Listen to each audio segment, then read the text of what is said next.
জীবনে কখনো হতাশ হবেন না। জীবনে যাই হয়ে যাক না কেন কখনো হতাশ হবেন না। মনে রাখবেন আল্লাহ আপনার রব, আল্লাহ আপনার সাথে আছেন ইনশাআল্লাহ।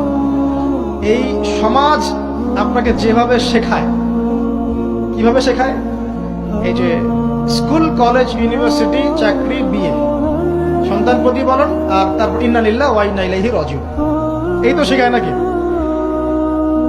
সবসময় মনে রাখবেন যে আল্লাহ রাব্বুল আলামিনের পরিকল্পনাই আপনার উপরে সবচেয়ে বেশি অগ্রাধিকার যোগ্য, সমাজের পরিকল্পনা নয়।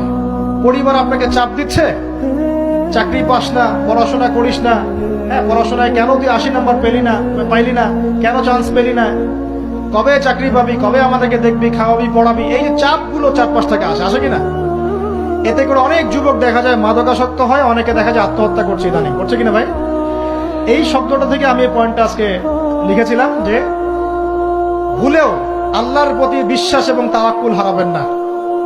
সমাজ যেভাবে শেখায়, সমাজ চারপাশে যে চাপ আপনাকে দিচ্ছে, এই চাপে নিজে গা ভাসিয়ে দিবেন না।